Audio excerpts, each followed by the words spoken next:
Hi everyone, it's Claire, and it's a new moon in Virgo and the solar eclipse. And really, eclipses are about death and rebirth energy.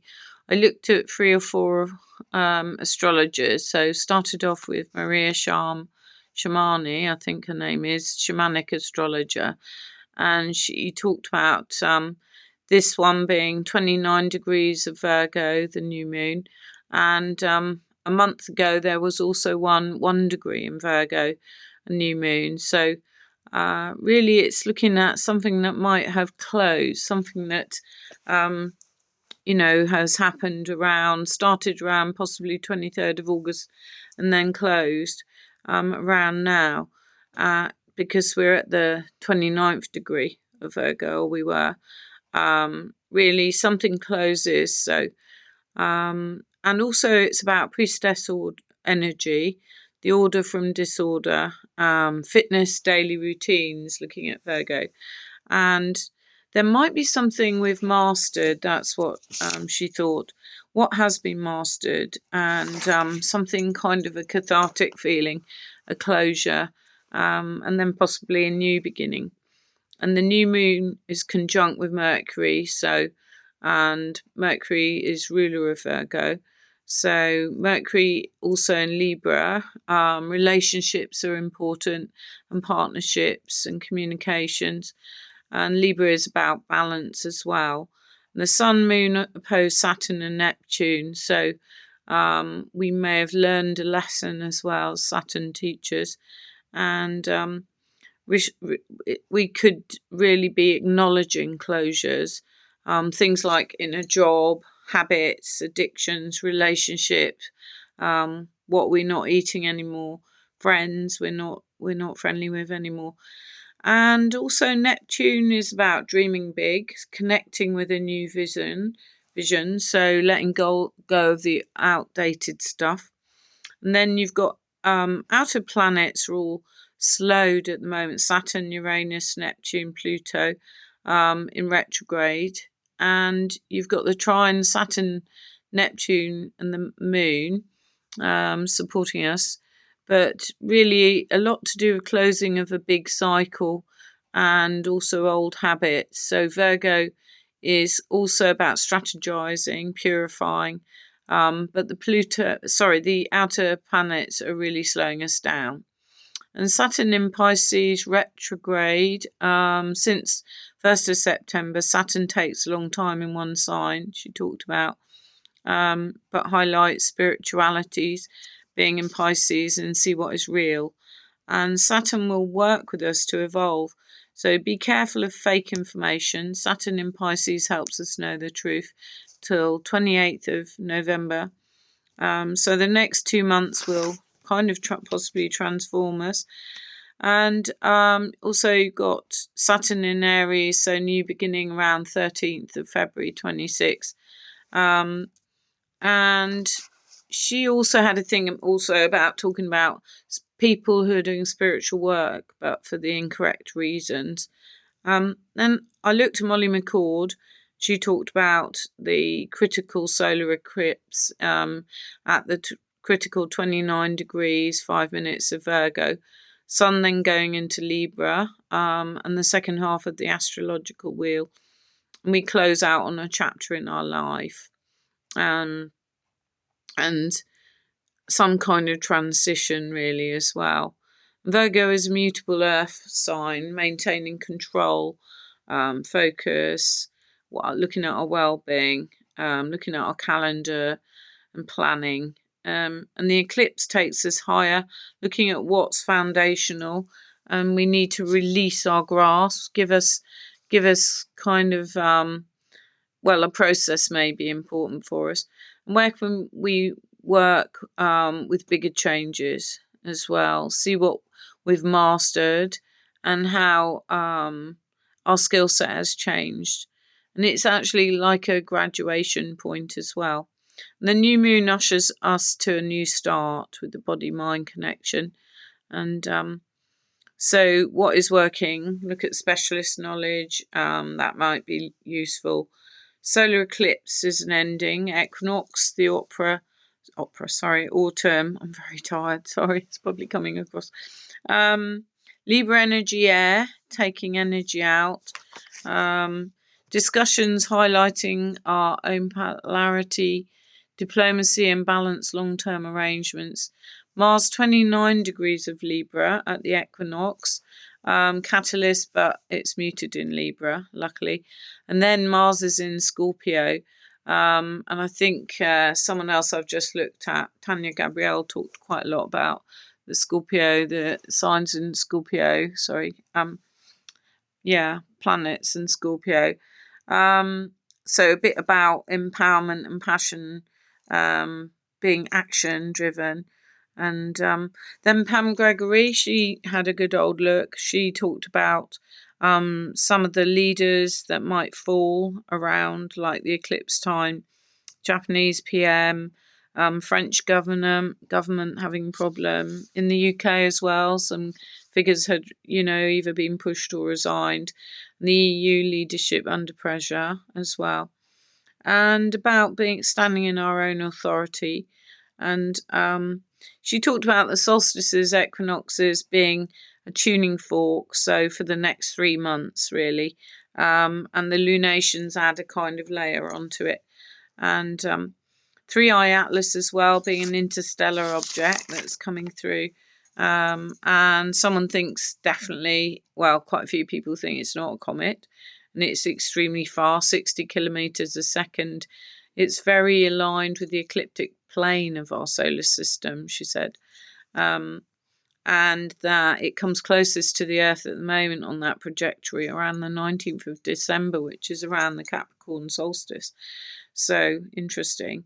And it might benefit, humanity and give us some extra information, she seemed to think, anyway.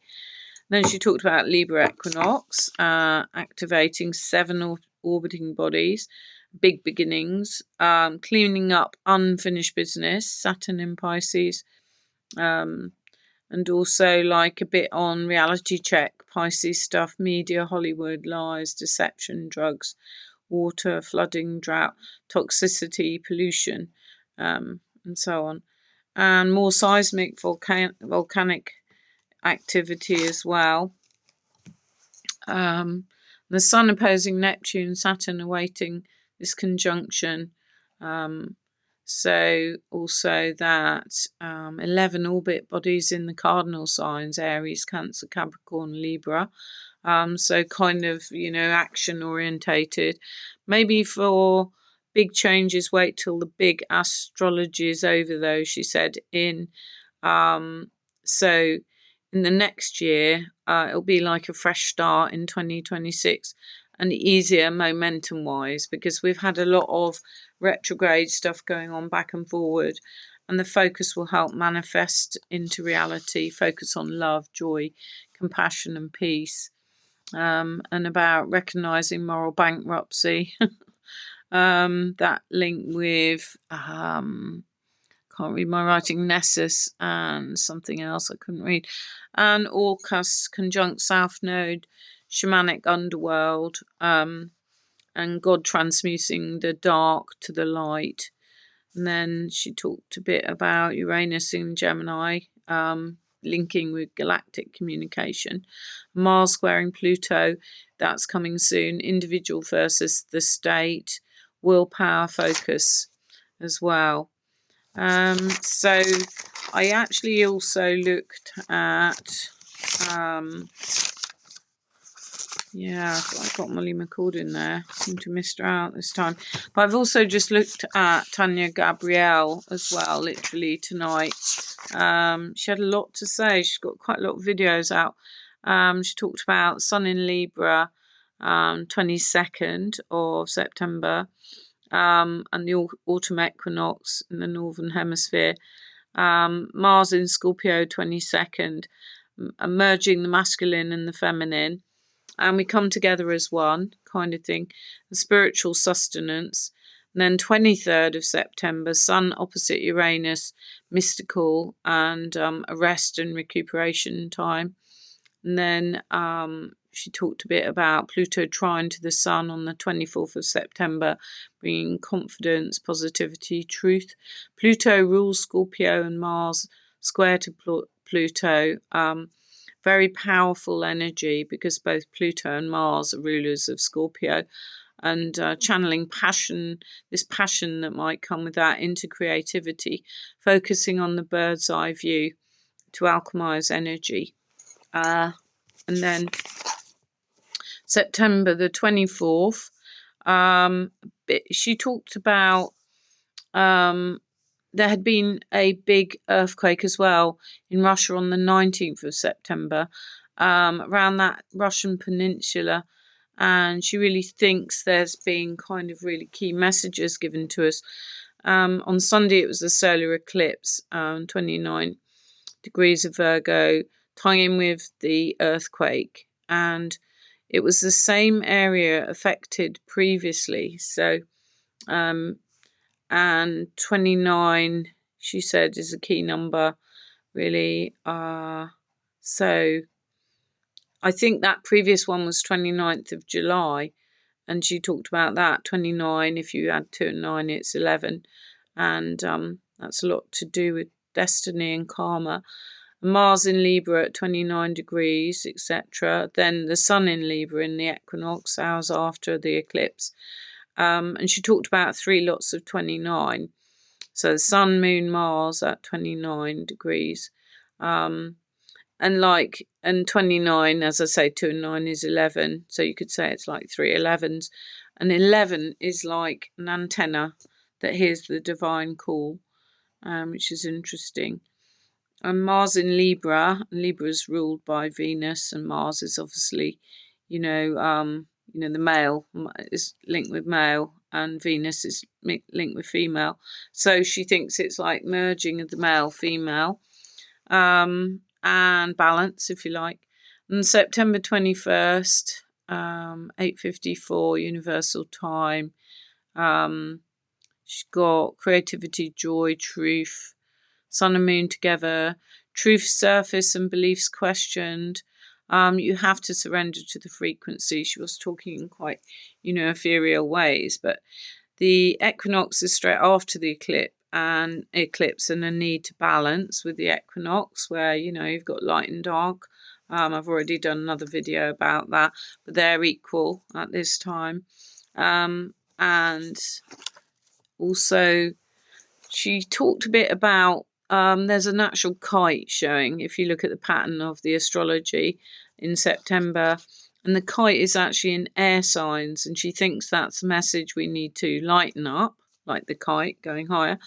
And there's also a finger of God around the September the 24th, and this is the Mars square Pluto, pointing to Mars conjunct the Moon in Scorpio. Mars and Pluto rule Scorpio, and Scorpio very much is about uncovering the truth. So that's quite interesting as well. And she looked at the geodetic mapping of lines, and she looked at that earthquake where Uranus line moved towards the earthquake, sending magnetic energy, and the moon energy.